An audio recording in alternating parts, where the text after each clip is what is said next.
నమస్తే. Welcome to our channel. ప్రస్తుతం మనతో ప్రముఖ ఆధ్యాత్మికవేత్త, గణపతి దత్త ఉపాసకులు మురళీధర్ శర్మ గారు ఉన్నారు. వారితో మాట్లాడదాం. నమస్తే గురుగారు.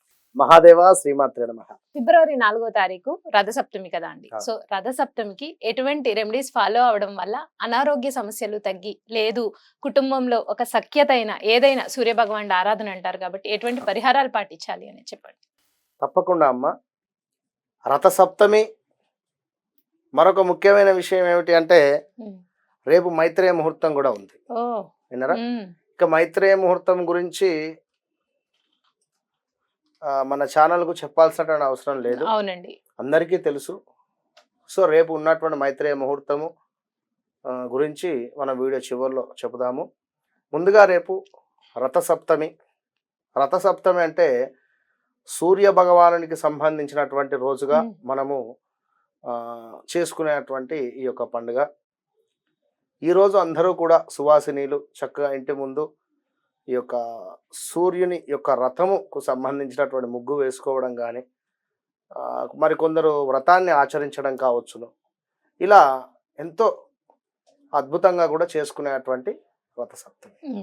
ఇక్కడ ముఖ్యంగా కూడా సూర్య భగవానుడు మనకు కనపడేటువంటి భగవంతుడు, ప్రత్యక్ష దైవం కనుక గ్రహాలన్నింటికీ కూడా రారాజు, బిగ్ బాస్ ఆయన. సో అలాంటి సూర్య భగవానునికి సంబంధించినటువంటి ఈ యొక్క రథ సప్తమి రోజున సూర్య భగవాను ఆరాధించేదే. ఇందులో అందరూ రకరకాలుగా చెప్తూ ఉంటారు. జిల్లేడు ఆకు, చిక్కుడు ఆకులు కావచ్చును, చిక్కుడు గింజలు, చిక్కుడు కాయ కావచ్చును, అదేవిధంగా రేగు పండ్లు కావచ్చును. ఇలా కొన్ని కొన్ని వస్తువులు తల మీద పెట్టుకొని స్నానం చేయడం వల్ల ఇహజన్మ, గత జన్మ, జన్మాంతరము తెలిసి కానీ తెలవకుండా కానీ చేసినటువంటి పనులు, మంచి చెడు కొంత మనకు చుట్టుకోకుండా పాప విముక్తి జరిగేటువంటి విధంగా నది స్నానాన్ని ఆచరించవచ్చును, బావి స్నానాన్నైనా, బావి వద్ద స్నానాన్నైనా ఆచరించవచ్చును. బావి నీటిని తోడుకొని స్నానాన్ని ఆచరించినా కూడా విశేషమైనటువంటి ఫలితం ఉంటుంది. అయితే ఇవాళ రేపు అందరూ కూడా జాబ్స్ కావచ్చును, లేదా మరొకటి చాలా బిజీగా ఉంటారు. సో ఈ సందర్భాలలో ఒకటే చెప్తున్నాను, మంగళవారము 4వ తారీఖు ఎంతో విశేషము, మైత్రేయ ముహూర్తం కూడా కలిసి వస్తూ ఉన్నది కనుక తప్పకుండా ఈరోజు కొంత ఓపికగా ఉండేటువంటి. సో ఉదయము 8:21 నుండి 8:50 లోపు, 8:21 నుండి 8:50 లోపు ఎవరైతే ఇంట్లో మట్టి పాత్ర, కొత్త మట్టి పాత్ర కానీ లేదా ఇత్తడి గిన్నె కానీ, ఇందులో ఆవు పాలను ఒక 3 టైమ్స్ పొంగించే ప్రయత్నం చేయండి.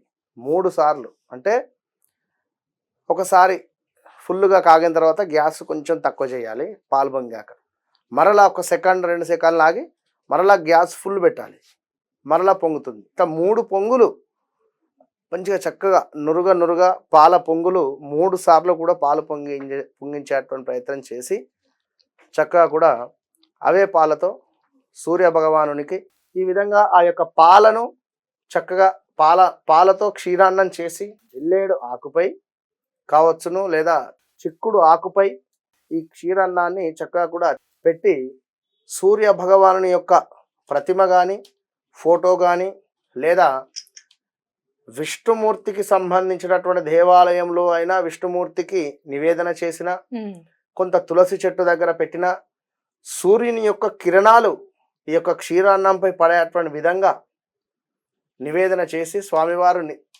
తిన్నట్టుగా భావన చేసుకొని ఆ యొక్క ప్రసాదాన్ని స్వీకరించడం వల్ల అద్భుతమైనటువంటి ఫలితం ఉంటుంది.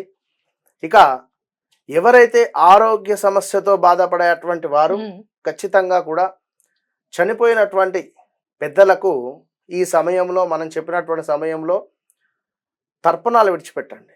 రేపు తర్పణాలు విడిచిపెట్టడం వల్ల, ఎందుకంటే సూర్య అరిష్టేతు సంప్రాప్తే సూర్య పూజాంచ కారయేత్ సూర్య ధ్యానం ప్రవక్ష్యామి ఆత్మపీడోపశాంతయేత్ అని చెప్పడం జరుగుతుంది. సో ఆత్మపీడోపశాంతయ అంటే చనిపోయిన వారి యొక్క అనుగ్రహము మనకు పొందాలి అనేటువంటి విధంగా భావన చేసుకొని చక్కగా కూడా మీరు సూర్య భగవానుని యొక్క ఆరాధన ఈ విధంగా చేస్తూ ఆదిత్య హృదయం కావచ్చును, లేదా సూర్య భగవాను యొక్క 108 నామాలైన చదువుతూ ఉంటే మంచి ఫలితం ఉంటుంది. ఇక మరీ ముఖ్యంగా ఏమిటంటే చిక్కుడుకాయతో రథాన్ని చేస్తారు. ఎంత? 7 చిక్కుడుకాయలు సరిపోతాయి. అవునండి. మంచిగా ఇక్కడ పైన ఒకటి పెట్టేసి దానికి పుల్లలు గుచ్చేసి మరలా దానిపై మరలా 2 పెడితే మొత్తం ఇక్కడ 4 అయిపోతున్నవి. సో మరొకటి 6, 5, 6, 7 ఈ విధంగా 7 చిక్కుడు కాయలతో ఒక రథాన్ని తయారు చేసుకొని పూజా మందిరంలో పెట్టుకోండి. స్తోమత ఉంటే చిన్నది వెండితో అయినా బంగారంతో అయినా కూడా చేసుకుంటారు.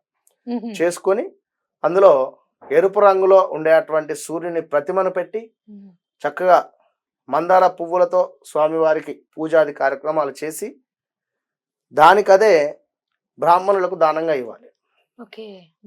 లేదు ఇవన్నీ లేవు అనుకునేటువంటి వారు బెల్లము కలిపినటువంటి నీటితో సూర్య భగవానునికి అభిషేకం చేసి చక్కగా కూడా రాగి పాత్రలను ఆచమనం చేసుకునే పాత్రలు కావచ్చును, లేదా రాగి చెంబు కావచ్చును, లేదా రాగి ప్లేట్ కావచ్చును, చక్కగా దానికి అందులో కాస్త పసుపు కుంకుమ వేసి చక్కటి మందార పుష్పాలు పెట్టి దానంగా ఇవ్వడం వల్ల ఆర్థికంగా కావచ్చును, ఆరోగ్యంగా కావచ్చును, రావాల్సిన అంటే మనీ బ్లాకేజెస్ కావచ్చును, ఇవన్నీ రిలీజ్ అయ్యేటువంటి పరిస్థితి ఉంటుంది. చాలా అంటే చాలా విశేషమైనటువంటి ప్రతిఫలం ఉంటుంది. కనుక అదొకసారి గమనించుకునేటువంటి ప్రయత్నం చేయండి. ఇక మరొక అద్భుతమైనటువంటి విషయం ఏమిటి అనుకుంటే మనకు ఈ యొక్క మైత్రేయ ముహూర్తము సుమారుగా మనకు రేపు అనగా 4వ తారీఖు మనకు 10:32 AM నుండి 12:19 AM వరకు మైత్రేయ ముహూర్తం ఉంది. సో ఈ మైత్రేయ ముహూర్తాన్ని కూడా వినియోగించుకొని ఎంతోమంది కూడా అప్పులు క్లియర్ చేసుకునేటువంటి వారు చాలా మంది ఉన్నారు. ముందుగా పరిచయం చేసింది మన ఛానల్ నుండే మైత్రేయ ముహూర్తము.